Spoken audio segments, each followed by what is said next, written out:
신약성경 로마서 8장 14절로 17절까지의 말씀. 제가 가진 성경으로 신약 250페이지입니다. 한 절씩 교독합니다. 무릇 하나님의 영으로 인도함을 받는 사람은 곧 하나님의 아들이라.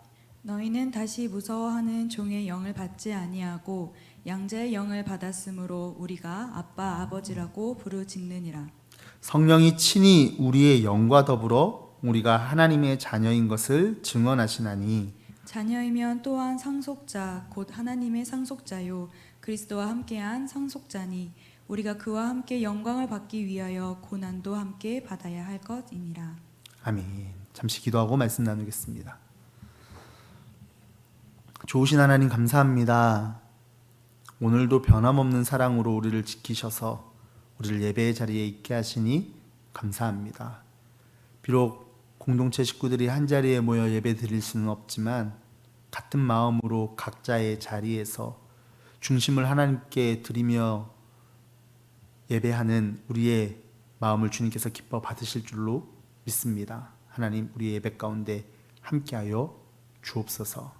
함께 말씀을 나눕니다. 전하는 자나 듣는 자나 동일한 은혜 가운데 있게 하여 주옵시고 듣고 깨달아 삶으로 살아내는 성숙한 그리스도인 되게 하여 주옵소서. 우리 예배 가운데 함께하여 주시고 인도하여 주실 주님을 기대하며 감사드리며 모든 말씀 우리 주 예수 그리스도의 이름으로 간절히 기도하옵나이다.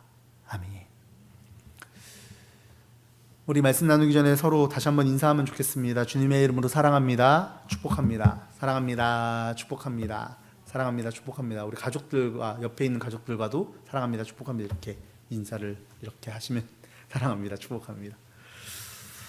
네, 아무도 없는 예배실에서 카메라 보고 예배 드리는 게 굉장히 어색했는데 조금씩 익숙해져 가서 좀 무서운 마음도 드는 것 같아요. 우리가 어떤 자리에서 어떤 모양으로 예배하든지 우리의 중심을 꿰뚫어 보시는 하나님께서 우리의 예배를 기뻐 받아주실 줄로 믿습니다. 그럼 설교를 시작하면서 우리 모두 함께 하나님을 사랑하는 마음을 담아 아버지 하고 불러보면 좋겠습니다. 오늘 설교의 제목처럼 아빠 아버지 하고 불러도 좋습니다. 우리 같이 해볼까요? 시작. 아버지, 아빠, 아버지. 우리는 당연하게 하나님을 아빠, 아버지라고 부르지만 우리가 하나님의 자녀가 되었다는 사실이 얼마나 큰 은총인지 모릅니다. 오늘은 웨슬리 목사님의 표준설교 중에 노예의 영과 양자의 영이라는 설교를 중심으로 함께 은혜를 나누어 보고자 합니다. 오늘 함께 읽은 본문 로마서 8장 15절에서 바울은 믿음으로 말미암아 하나님의 자녀된 사람은 두려움을 일으키는 노예의 영이 아니라 양자의 영, 즉 자녀의 신분을 주는 영을 받았고 그 영에 의해 하나님을 아빠, 아버지라고 부른다고 말씀합니다. 우리 세 번역으로 다시 한번 같이 읽어볼까요? 시작. 여러분은 또다시 두려움에 빠뜨리는 종살이의 영을 받은 것이 아니라 자녀로 삼으시는 영을 받았습니다. 그래서 우리는 그 영으로 하나님을 아빠, 아버지라고 부릅니다. 아멘. 웨슬리 목사님은 노예와 두려움의 영은 자녀의 영과 본질적으로 다르다 이렇게 분명하게 말씀합니다. 만나본 적도 없고 만질 수도 없고 볼 수도 없는 하나님이시지만 우리가 그분을 아빠, 아버지라고 부를 때 나를 향한 그분의 사랑이 여전히 내 안에 있음을 깨닫게 되죠. 우리 그런 경험 하잖아요. 그때 우리는 분명 그분 은혜 아래에 사는 그분의 자녀인 줄로 믿습니다. 요한일서 3장 1절에서는 이렇게 말씀합니다. 아버지께서 우리에게 얼마나 큰 사랑을 베푸셨는지를 생각해 보십시오. 하나님께서 우리를 자기의 자녀라 일컬어 주셨으니 우리는 하나님의 자녀입니다. 아버지께서 베푸신 큰 사랑을 깨달은 자라야 하나님의 자녀로 사는 삶의 기쁨을 누리며 살아갈 수 있습니다. 그런데 웨슬리 목사님은 세상의 많은 이들이 두려움도 사랑도 없는 자연적인 인간 상태로 살아간다, 그렇게 말씀합니다. 그럼 자연적인 인간이란 한마디로 말씀드리면 하나님에 대해 무지하고 자신의 영적 상태에 대해 무지해서 두려움이 없이 살아가는 사람들을 말합니다. 고린도전서 2장 14절에서 바울은 이렇게 말씀합니다. 그러나 자연에 속한 사람은 하나님의 영에 속한 일들을 받아들이지 아니합니다. 그런 사람에게는 이런 일들이 어리석은 일이며 그는 이런 일들을 이해할 수 없습니다. 이런 일들은 영적으로만 분별되기 때문입니다. 아멘. 자연적인 인간은 하나님에게 속한 일들을 받아들이지 않습니다. 왜냐하면 하나님을 잘 모르기 때문입니다. 하나님을 모르는 이들에게 하나님의 일은 어리석은 일이며 이해할 수 없는 일입니다.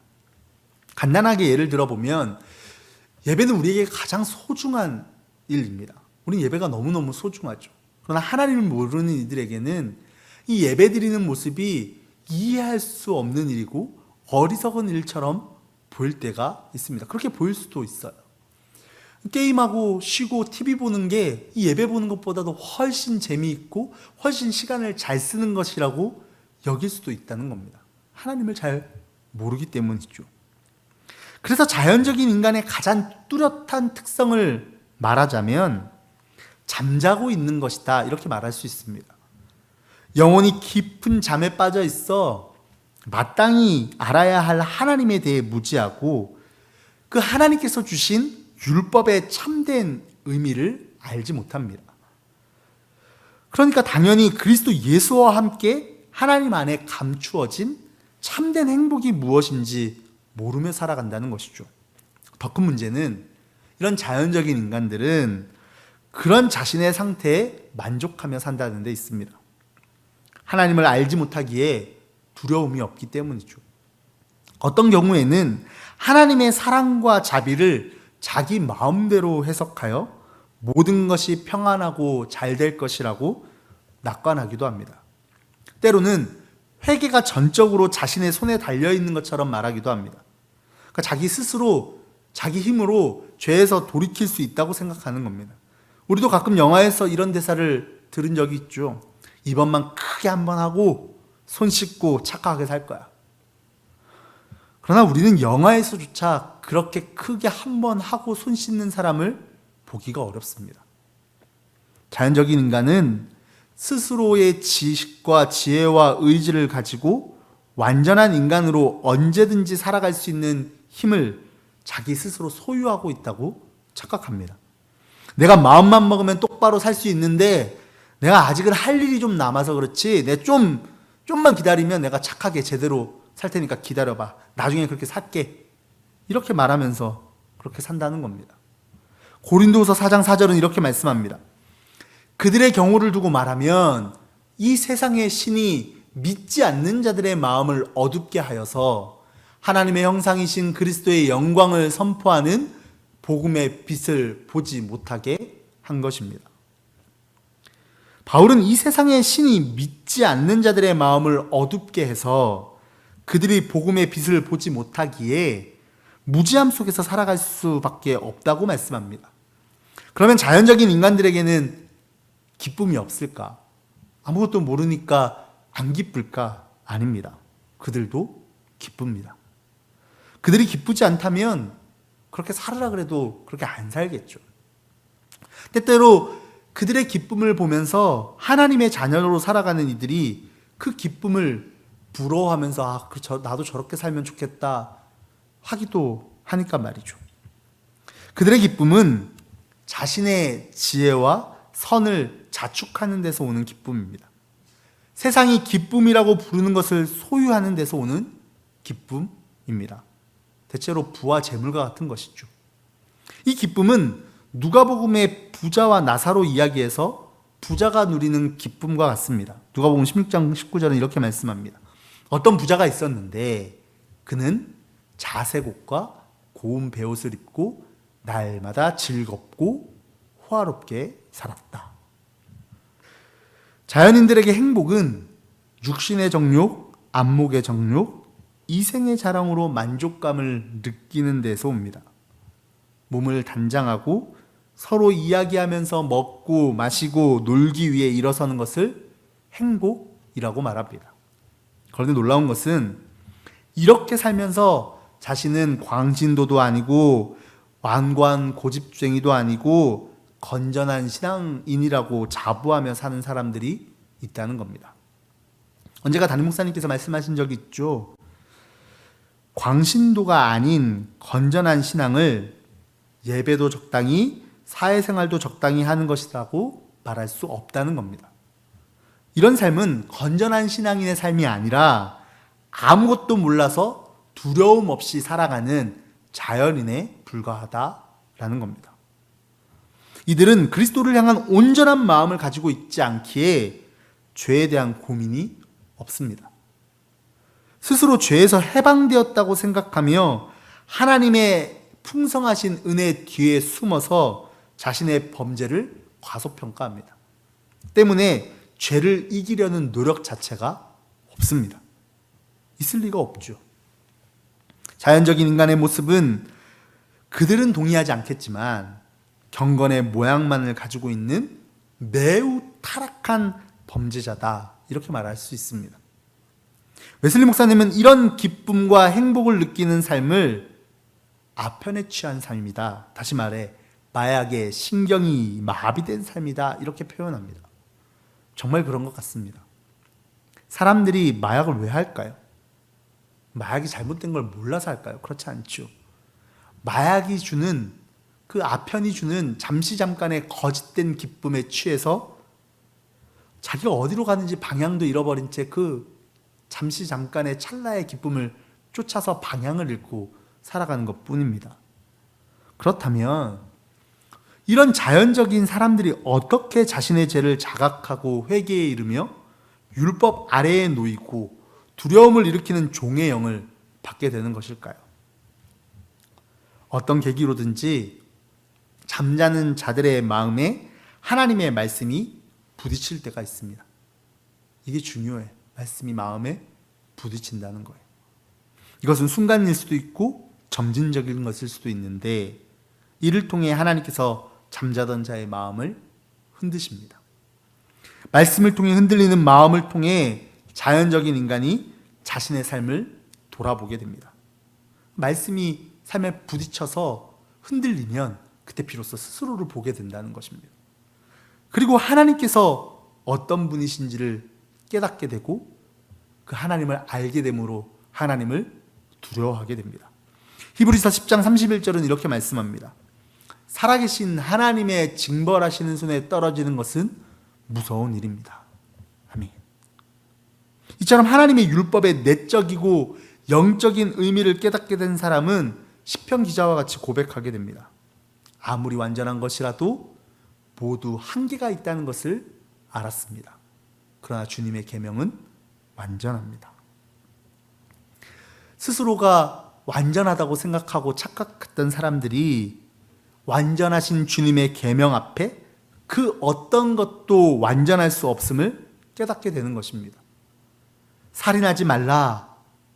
그 계명이 굉장히 단순하게 들렸었어요. 나는 사람 죽인 적 없어. 그러니까 나는 깨끗해.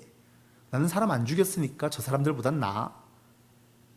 이렇게 핑계할 수 있었던 일들이 요한일서 3장 15절의 말씀으로 들리기 시작합니다. 자기 형제자매를 미워하는 사람은 누구나 살인하는 사람입니다. 살인하는 사람은 누구나 그 속에 영원한 생명이 머물러 있지 않다는 것을 여러분은 압니다. 살인하지 말라라는 그 단순하게 들렸던 말씀이 자기 형제를 미워하는 사람이 있느냐? 그가 살인자다 라는 천둥 같은 말씀으로 마음을 흔듭니다. 아무렇지 않게 들렸던 말씀들이 살아있고 힘이 있어 양쪽의 날선 어떤 검보다도 날카롭게 영혼을 파고듭니다. 이때 그는 하나님의 은총을 짓밟고 계약의 피를 짓밟은 자기 스스로를 발견하게 되는 것입니다. 또한 이렇게 하나님 앞에 드러난 자신의 죄의 싹이 죽음이라는 것을 깨닫게 됩니다. 바로 이 지점에서 자신을 기분 좋게 해주던 꿈, 안식, 거짓 평화, 헛된 안심과 행복이 끝나게 됩니다. 거짓으로 행복을 이야기하던 그 마약과 아편의 향기가 사라지면 비로소 상처받은 그의 영혼이 고통을 느낍니다. 영혼을 뒤덮은 죄가 불행의 근원인 것을 비로소 자각하게 되는 것입니다. 그리고 죄와의 투쟁을 시작합니다. 그러나 힘을 다해 싸워도 그것을 정복할 수가 없습니다. 왜냐하면 죄가 사람보다 강하기 때문입니다. 그는 회개하고 죄짓기를 반복하며 애만 씁니다. 의지는 있으나 그것을 실행하지 못하는 존재임을 더욱 깊이 깨닫게 됩니다. 그래서 이렇게 고백하죠. 로마서 7장 18절 이하의 말씀입니다. 나는 내 속에 곧 내 육신 속에 선한 것이 깃들여 있지 않다는 것을 압니다. 나는 선을 행하려는 의지는 있으나 그것을 실행하지는 않으니 말입니다. 나는 내가 원하는 선한 일은 하지 않고 도리어 원하지 않는 악한 일을 합니다. 그리고 결국은 이렇게 고백하죠. 24절입니다. 나는 비참한 사람입니다. 누가 이 죽음의 몸에서 나를 건져 주겠습니까? 이런 사람을 율법 아래에 있는 사람이라고 부릅니다. 그는 떨쳐버릴 수 없는 무거운 짐을 지고 있는 사람입니다. 자유와 사랑을 갈망하지만 여전히 노예의 속박에서 살고 있는 사람입니다. 누가 나를 건져주겠습니까? 라는 탄식은 예수 그리스도로 인한 하나님의 은혜를 인격적으로 만날 때까지는 계속해서 지속될 수밖에 없습니다. 그렇다면 은혜 아래에 있는 자는 어떤 사람입니까? 하나님 아버지의 은혜를 입어 그의 마음 안에서 다스리는 성령으로 이제 하나님을 아빠, 아버지라고 부를 수 있게 된 사람입니다. 은혜 아래에 있는 자들은 근심과 두려움 중에서도 아버지 하나님을 볼 수 있기에 하나님을 향해 아버지 하고 부르짖습니다. 부르짖어 기도할 때 들으시는 신실하신 아빠, 아버지 되신 하나님을 믿고 신뢰합니다. 그리고 그리스도를 믿는 이에게 임하시는 하나님의 크신 사랑을 확신합니다. 그리고 그 사랑에 압도되어 요한복음 20장 28절에 부활하신 예수님을 만난 도마와 같이 나의 주님, 나의 하나님 하고 고백하게 됩니다. 그리고 나서는 이 사실을 깨닫게 되죠. 고린도 후서 5장 19절과 21절의 말씀입니다. 곧 하나님께서 사람들의 죄가를 따지지 않으시고 화해의 말씀을 우리에게 맡겨주심으로써 세상을 그리스도 안에서 자기와 화해하게 하신 것입니다. 21절에서는 하나님께서는 죄를 모르시는 분에게 우리 대신으로 죄를 씌우셨습니다. 그것은 우리가 그리스도 안에서 하나님의 의가 되게 하시려는 것입니다. 아멘. 우리의 노력이 아니라 하나님께서 크신 사랑으로 우리 모든 죄를 용서하시고 우리를 자녀 삼아 주신 그 놀랍고 큰 은혜를 깨닫게 되는 것입니다.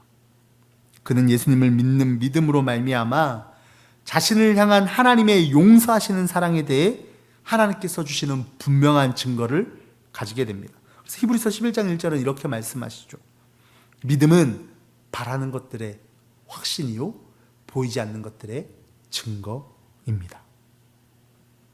하나님의 용서하심과 하나님의 화해를 깨닫게 된 이들에게 죄책과 죄의 힘은 끝이 납니다. 지난 표준설교를 통해 나누었던 것처럼 이들에게는 결코 정죄함이 없습니다. 그래서 담대하게 고백할 수 있습니다. 어떻게 고백합니까? 갈라디아서 2장 20절로 고백합니다.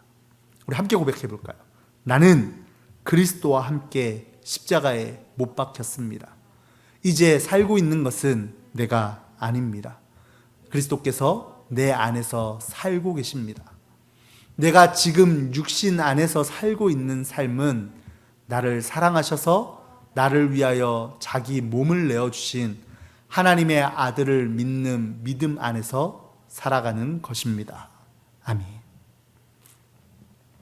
회한과 마음의 슬픔, 상처난 영혼의 고통이 끝납니다.